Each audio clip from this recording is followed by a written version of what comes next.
You're listening to Napa Valley College Now on NAPAbroadcasting.com. Thanks for joining us here at Napa Broadcasting. This weekend, Napa Valley College celebrates its 75th anniversary.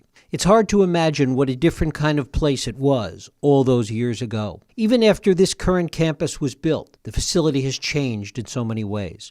Yet there is one constant who enhance the student experience and who leave a bit of themselves in the hearts and minds of their students. We all remember those teachers, even 20, 30, or 50 years later. At Napa Valley College, few teachers have done this as long or as consistently as John Charlesworth. Originally an astronomy and chemistry teacher, 53 years later, he's still exciting the imagination of his students. He's retiring come this May. It is my pleasure to welcome Professor John Charlesworth here to the studio today. John, thanks so much for coming in. Happy to be here. Well, it's great to have you here. Go back 53 years. Talk a little bit about where you started, when you first started teaching. Where was it, and what was that like? Well, I go back even before that.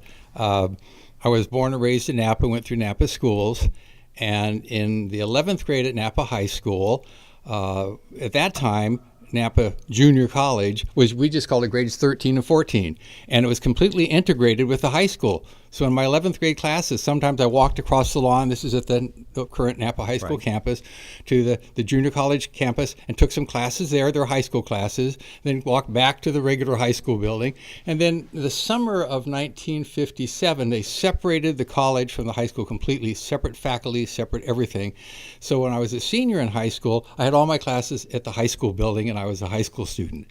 Then in fall of 58, I started at Napa College at the old campus still, and had some of the same teachers I had in the 11th grade. But I got my AA degree at Napa College in 1960, and then went on and got my bachelor and master's degree in teaching credential at San Francisco State, and was hired by Roy Patrick, former president of the college, in 1965.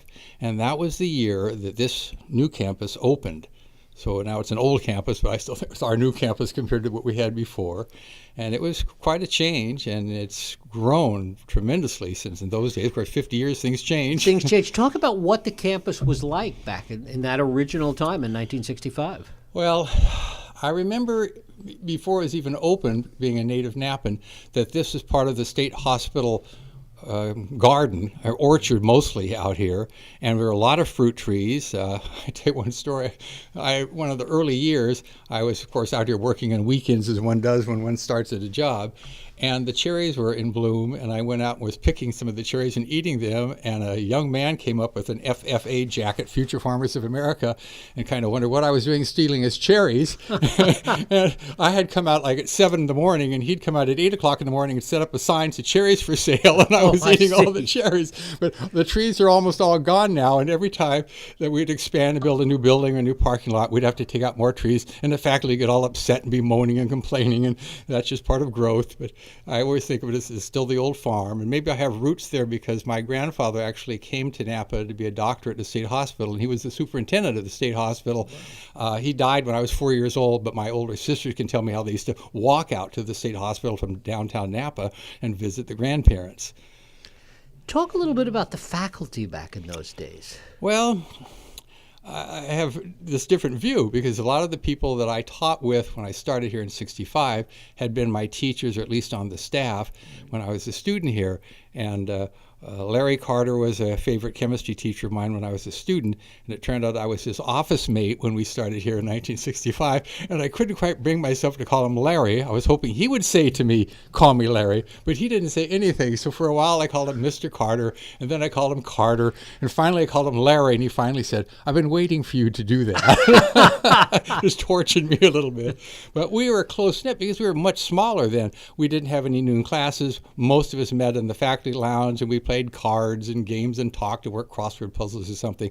So one of the things that comes with growth is you lose that family feeling.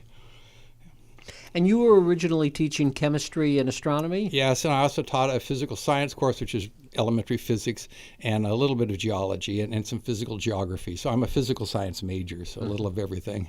But mostly chemistry, mostly astronomy. Mm-hmm. And talk about the astronomy part. Obviously, it's something that you've always loved, you've been passionate about, and a little later on we'll bring it up to the present. But talk about how you got interested. Well, I think it's because of Sputnik. When I was I guess it was 57, I believe, I was a junior in high school, the Russians put up a first satellite on Earth, and we lay people had no inkling that they were a powerhouse and that they had all this technology, and we were very embarrassed. The United States is very embarrassed when the Russians put up Sputnik, and everybody's saying, we need more people to go into the sciences. We got to catch up with the Russians. And then a year or two later, Yuri Gagarin, they put a man into space. And so I guess when I went to the college, that was one thing in the back of my mind. But the other thing, it's either luck or divine providence, I had one good friend, and his older brother had gone to Napa College and then transferred and got a degree in engineering at Sac State, and he decided to follow in his brother's footsteps. And as we were driving out, he had a car and I didn't, so I was driving with him, and he said, as we were driving to the college to register, he said, what are you going to take? And I said, gee, I don't know, don't they tell you? I'm the first person in my family to have gone to college, and I thought it was kind of like high school. You had a few electives, but they told you what to take. And he said, no, you have to decide what you want to take. So I took everything that my friend did. We're still friends, by the way, after all these years. Wow. And so he was taking physics and chemistry and math, and so I took physics and chemistry and math, and it fit with that. Government needs scientists, and there's also this ego thing. People say, oh, you're a science major. It made you feel like you're big stuff, you know. And so I did well in it, so I just kept going. Mm-hmm. And when you started teaching astronomy, back in the days when people did care, as you talked about the space program and men landing on the moon and all of those things that those of us that are old enough remember well, Right. Talk a little bit about how you have seen that interest come and go. It's had peaks and valleys, it seems, along the way. It sure has. Astronomy in itself, I'm prejudiced, of course, but I can't think of anything better to teach or more interesting. I mean, everybody looks up at the sky and wonders and has all these great questions. But President Kennedy said, we're going to catch up with the Russians. We're going to have a man on the moon by 1970. And so in the late 60s, interest really grew. We were building Saturn V rockets, and we were putting people into suborbital flights like John Glenn, and they were putting them into orbital flights. And the space age was getting lots of press. People were getting very interested. And I had to move out of my regular classroom into the theater, where I had up to 150 students in a class. Everybody's interested in astronomy, and I couldn't teach 5 sections of 30 and still do chemistry, so we just had one giant class. And then after we put men on the moon and then the Voyager spacecraft, so in the 70s, then the interest kind of waned. We had sent great spacecraft out there. I don't know if people know about the Voyager spacecraft, but they went to Jupiter, Saturn, Uranus, and Neptune and took all kinds of great pictures. And then interest kind of waned, and now we're back to a 50 in a class, and the people who are there are still very interested, but it's not all geared towards the space race as it was in the old days. Mm-hmm. What's different now? What are the things that capture kids' imagination today? What is it about astronomy that interests them? Well, I think it's what would interest almost anyone, a sense of awe, what's out there and where did it come from, and how old is it and where is it going? And those are kind of basic questions, and we try to answer as best we can. It's interesting because in a way it runs counter to, kind of what you see in terms of young people today, older people too, but it's so much more internal. We're all looking at our phones. We're all looking down all the time. Well. And you forget sometimes to look up. Yes, and they're not all there because they're so interested in astronomy. They're there because I wrote the book we supplied to the students really cheap. And so it was something. The first day of class, I asked them, why are you in this class? I haven't filled out a little form so I'll get to know them. And some of them say, it's the only class I could afford. But then my job is to get them interested in astronomy and raise these questions they haven't thought about them before. And that's fun to do. Mm-hmm. Talk a little bit about teaching chemistry. How has that been different? Oh, yeah. Ways? It's teaching chemistry and astronomy in some respects are quite different. In astronomy, people to be interested in the material, but they don't take it too serious in terms of studying. You've got to study for chemistry, you've got to study for math, and astronomy is kind of fun. So it's hard to get them to really study. Or in chemistry, you tell a joke and they want to write it down because they think it's going to be in the next test. So there's a lot more tension in chemistry. But I love teaching chemistry. I've actually had more chemistry students than astronomy students because I had 3 sections every semester of 40 students, and I taught night school and I taught summer school. And I like the lab, and I like making things go boom and smell like rotten eggs, and I love the lab part of it. And nowadays it's much less chemicals and much more computers and measuring stuff. And I miss the old days. We don't have hydrogen and oxygen to light it and things like that like we used to. Having done it for so many years, for 50 plus years, how do you keep it interesting for yourself? How do you make it interesting and exciting to go into that classroom for all these years? I think it's in my genes. I don't work at it. I've just never gotten tired of it. I still think chemistry is really neat, and I still think astronomy is really neat, and I still think learning is really neat. And so I think it's just I'm an enthusiastic person about certain things, and it hasn't waned. Mm-hmm. And do the students help in that regard, their enthusiasm? Oh, sure. I mean, people ask me, why didn't you retire long ago? And I said, well, I'm having fun, but the reason I'm having fun, besides I love the subject material, I really like the students. I mean, they're people. They're not just things. They're part of my job. And when I see them light up, or I even see them frown, or I like interacting with the young people. They're a really nice group. Mm-hmm.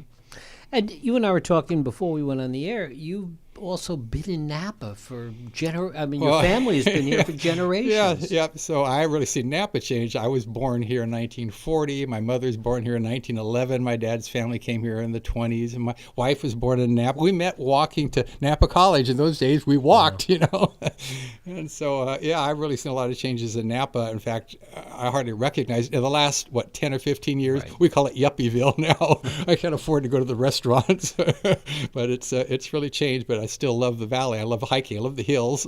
Mm-hmm. What's the same? What do you feel is the same? Oh, well, are we talking Napa City Napa. or Napa? Okay. Well, Napa in general, with city, county, whatever you like. I don't know. I have this geography in my mind. I mean, like when I was in the 8th grade, Raider Von Hewlett was in my class, and the Von Hewlett Ranch was out there where Nob Hill story is. And I remember once we were in the same church, and we went on a hayride, and we started the Von Hewlett Ranch there at Nob Hill, and had a horse-drawn wagon, and we went way out Redwood Road and around the loop, and came back Browns Valley Road, and that's all very urban now. But that was way out in the country. I had an aunt, great aunt, and great uncle who had a ranch where the First Christian Church is in Browns Valley Road. That was way out in the country. So I've seen it really become urbanized, but there's still a certain feeling. I don't know, maybe it's just this old timers have this old town feeling that if you stay away from downtown Napa, which attracts the tourists, but if you step back from that, you still have the same feeling. And if you see some of the old timers, you can talk about, I went to Ridgeview the first year it was built, and I remember good old Napa High in the old days, and like this stuff about the Indian. Right. There's still some old Napa left. It's not all wine and yuppies. But it still keeps changing. How did you know that it was time that you wanted to retire? My body's giving out. I have 2 hearing aids. I have a 3-hour class, a night class. I get tired. My voice is gravelly now, and I decided it's time. And actually, I was going to retire last year. And my daughter, who lives in Napa, and she has 5 children, 4 boys and a girl in that age. And so my first grandson came through Napa College and took I have 2 astronomy classes, one in the fall and one in the spring. So he took those 2. Then 2 years later, the second grandson came through. 2 years later, the third grandson came through. So last year when I said, I think this is going to be my last year, she said, but if you'd stay one more year, you could have your 4th grandson too. So I stayed this year, and I have my 4th grandson is in my class right now. And my granddaughter won't be along for about 6 years, and I'll be buried by then probably. So I decided I'll stay one more year for my grandson's sake, and it was fun having him in class, and it gets him into the system. I help him get registered and all that stuff. Talk about your perception of how the college has grown. Well, it's grown and changed tremendously, which you'd expect with the growth. I mean, I remember when we had, I think, maybe 3 classified staff members, not counting the custodial staff. I mean, the president had a secretary, and there's one lady who ran the office, and now we have hundreds. But I don't think it's waste. I think we have tremendous number of student services that we didn't have in the old days. Mm-hmm. So we have people to help them read and write and do math, and we have a lot, not an extraordinary number, but a lot of underprepared students. They're not quite ready yet. A lot of Hispanics and new majority members, and we're serving very well, I think, but they often need some extra help, and we have a lot of staff to do that, and I think that's very good. Another thing I see from my perspective as a teacher is the students are working a lot more, and if you're working a lot more at your jobs, then you have less time to study.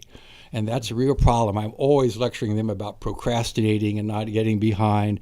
But I can understand on a survey that I give them the first day of class is how many hours a week are you working? And a lot of hours. And sometimes they have to.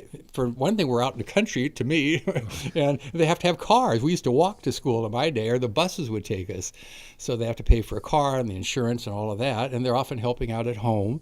So that's a problem that I have a hard time getting them to do as much studying as they need to do. Mm-hmm. But they're very friendly and very polite. And the other thing I have a hard time getting them to do is ask questions. I'm here to answer your questions. I have some knowledge that I'd love to share with you. But is it harder today to get them to ask questions than it was 20, 30 years ago?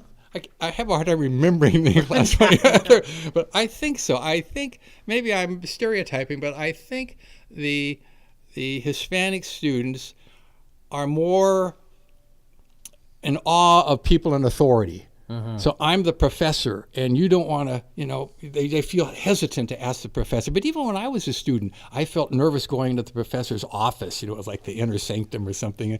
And so it's really difficult to get them to ask questions. But I keep joking a lot, trying to seem like I'm more approachable, and hope that helps. Because you teach in the sciences, and astronomy and chemistry both, a lot's happened in 50 years in terms of advancement in both of those areas.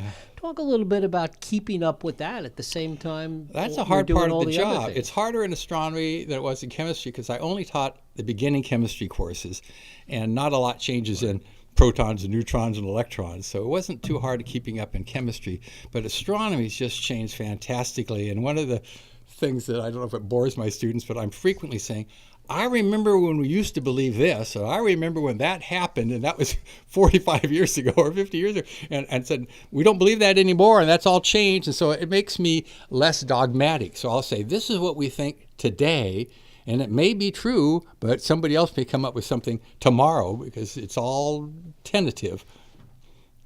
Talk a little bit about students that have come back to see you years later and really, in many cases, telling you how you've impacted their lives, either in terms of education or other parts of the teaching. That's very pleasurable.